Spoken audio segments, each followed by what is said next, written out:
Oke. Nah ini kan sama seperti minggu lalu ya. Ini adalah tampilan JSP. Kalau mau di entry datanya, tinggal klik new data yang ada di sini. Terus di sini sudah muncul. Nah, untuk menginputkan data ini itu sama metodenya dengan analis UJT independen, yaitu dibagi dalam 2 kolom saja, yaitu kolom variabel 1 yaitu asal sekolah, jenis sekolah, dan kolom variabel kedua yaitu kemampuan bahasa asing. Jadi kita mengisi kolom satunya di sini adalah jenis sekolah dengan tipe datanya atau kolom tabnya adalah nominal, karena jenis sekolah itu adalah nominal ya, kan datanya adalah SD negeri, SD swasta dengan madrasah, jadi makanya dipilih nominal. Untuk kolom kedua kita masukkan variabel kedua yaitu kemampuan bahasa asing. Untuk kolom tabnya itu kita pilih scale. Kenapa kita pilih scale? Ingat, scale itu adalah jika datanya interval atau rasio. Nah, kemampuan bahasa asing kan datanya interval, maka kita pilih scale. Ini ditutup jika sudah selesai, apply. Dan seperti ini. Nah, sekarang kita masukkan datanya seperti yang tadi. Ya, ini mana nih? Ini datanya ya. Nah, karena saya sudah punya datanya ini, kita tinggal copy saja ya. Saya copy dulu nilainya, terus di paste di kemampuan bahasa asing, dan di jenis sekolahnya ditulis sesuai dengan jenis sekolahnya sebanyak berapa nilai sekolahnya ya. Tulis seperti ini ya. SD negeri kan ada 10 ya, jadi tulis SD negeri semuanya di sini sesuai dengan tadi nilai-nilai di SD negeri. Setelah itu kita lanjutkan dengan nilai dari SD swasta, dan di sebelahnya ditulis juga SD swastanya. Anu ke bawah di bukan kina ke sana. Nah, setelah itu dilanjutkan dengan variabel kelompok ketiga itu nilai dari madrasah, lalu ini madrasahnya juga kita tuliskan di sampingnya seperti ini. Jadi kalau ada tanya tinggal di copy paste ya. Kalau sudah dalam bentuk Excel ya lebih bagus lagi, tinggal di import datanya. Nah, inputnya seperti ini ya. Jadi kalau ada yang mengikuti tidak apa-apa, contohnya tak 5-nya mau saja dulu atau tak 4-nya ya. Jika jenis sekolah nilainya sembarang saya, yang penting kalian tahu bagaimana caranya input dan bagaimana caranya analisis, serta bagaimana caranya mengambil kesimpulan dan interpretasi dan kesimpulan. Seperti itu ya. Nah, kalau sudah seperti ini berarti kita langsung analisis datanya ya. Kalau sudah terinput dari seperti ini, kita analisis datanya dengan klik tombol analyze. Terus di sini ada tombol ANOVA, lalu pilih ANOVA yang di sini, yang di klasik. Ya, di klasik sini. Jadi kita klik sehingga dia muncul kotak dialognya seperti ini. Di sini ada 2 variabel, jenis sekolah sama kemampuan bahasa asing. Nah, kemampuan bahasa asing kita pindahkan ke dependent variabel yang di atas sini. Jenis sekolah kita ke fix faktor yang ini. Kalau sudah seperti ini, maka sudah ada hasil analisisnya di sebelah kanan ini. Nah, tadi kan ada namanya uji prasyarat. Jadi untuk mengaktifkan uji prasyaratnya, kita tinggal scroll ke bawah. Di sini ada assumption check. Kita klik sehingga terbuka. Kita pilih homogenitas untuk tes homogenitas dan key plot residual untuk uji normalitas. Nah, seperti ini. Nah, di sini ada bagian homogeneity correction.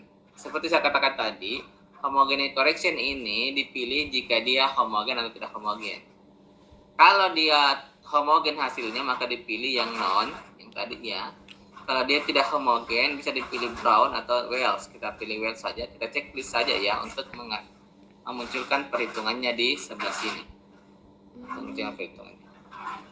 Nanti kita pilih sesuai dengan kaidah yang ada nanti.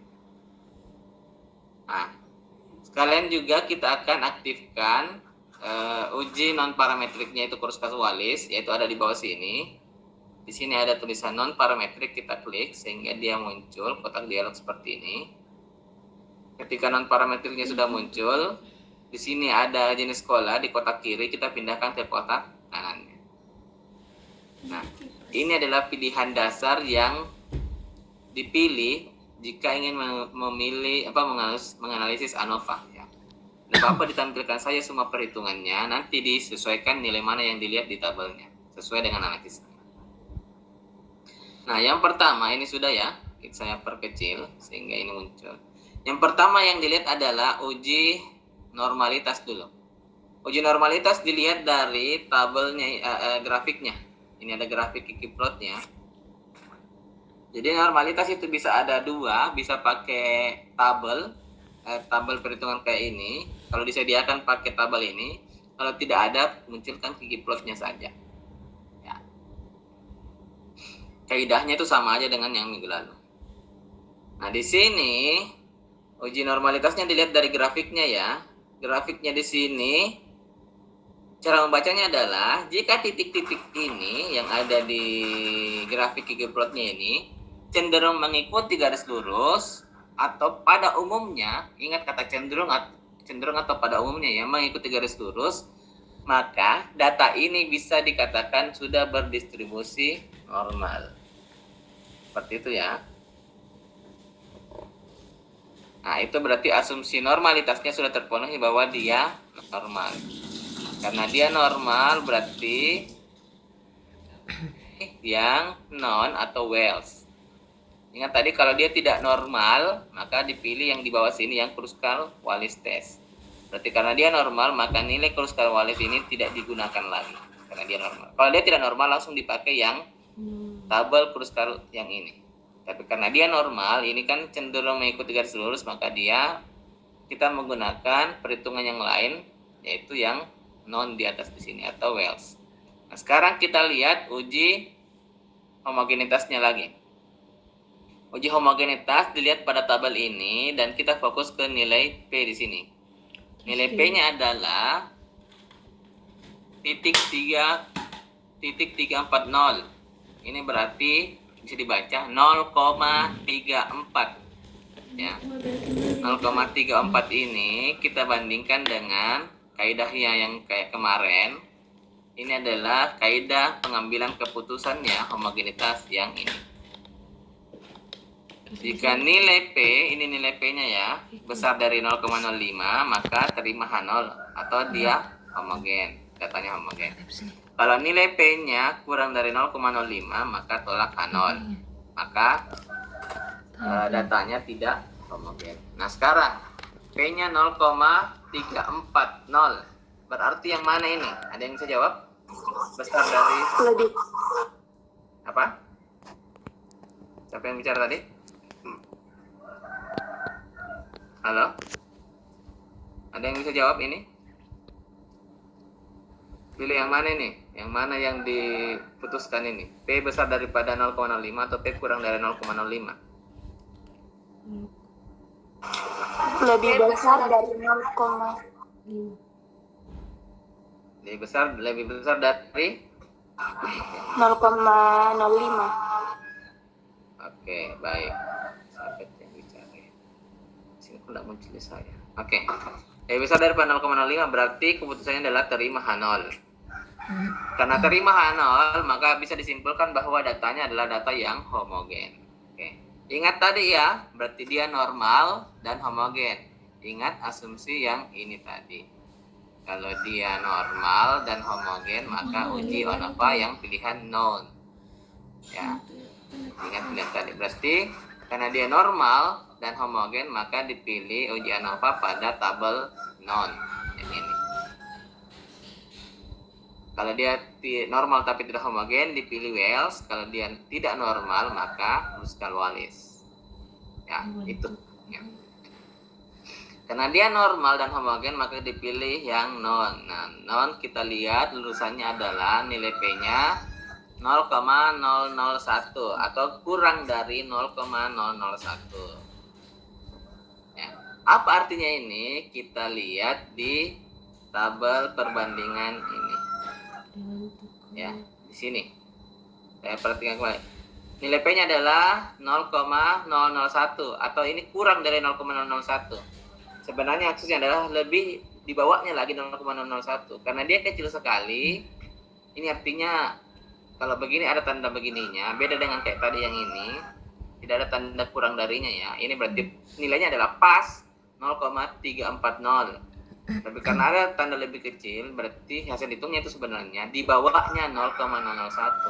Atau bisa dikatakan nilainya itu sangat kecil sekali.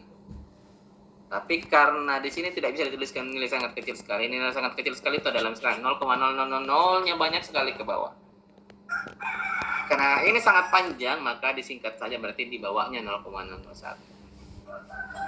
Ya, ini karena kita sudah dapat nilai P-nya di bawah 0,01, maka berdasarkan kaidah ini yang mana yang benar?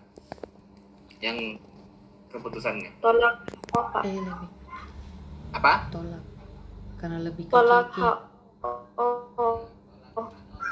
Ya, tolak H0 atau HO sama saja ya. Ditolak H0 atau HO karena kan tadi nilai P-nya adalah 0,001 atau bahkan lebih kecil daripada itu. Dia kan pasti lebih kecil daripada 0,05 ya, berarti tolak H0. Karena ditolak H0 maka terdapat perbedaan rata-rata. Berarti kemampuan bahasa asing dari tiga jenis sekolah itu adalah berbeda, atau bisa dikatakan terdapat perbedaan kemampuan bahasa asing berdasarkan jenis sekolahnya. Nah, sekarang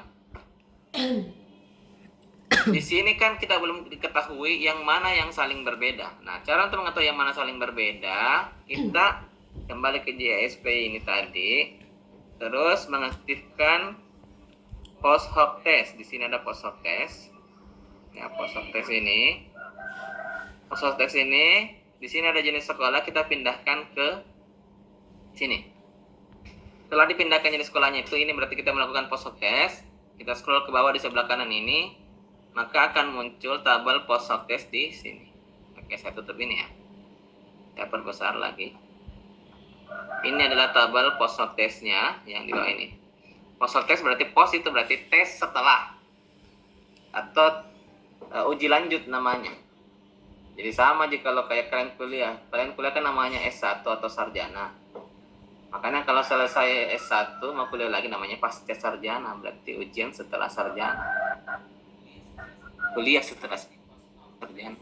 Ini post hoc test, berarti tes lanjutan atau tes setelahnya. S1 pasca sarjana, oke, kuliah lanjutan. Oke. Nah, di sini sudah ada 3 perbandingan, yaitu madrasah dengan SD negeri, madrasah dengan swasta, SD negeri dengan swasta. Nah, di sini perbandingan ini yang kita akan mau tahu apakah dia berbeda satu sama lain atau tidak. Bagaimana caranya? Kita lihat nilai P di sini. Kalau nilai P-nya, P2K-nya ini kurang dari 0,05 kayak tadi ya, kayak ini 0,05 selalu patokannya itu, maka kedua sekolah ini berbeda kemampuan bahasa asingnya. Kalau di atasnya 0,05 berarti kemampuan bahasa asingnya itu sama antar sekolah ini. Nah, di sini kita lihat madrasah dengan SD negeri, P-nya adalah 0,08. Artinya apa? Ada yang bisa jawab?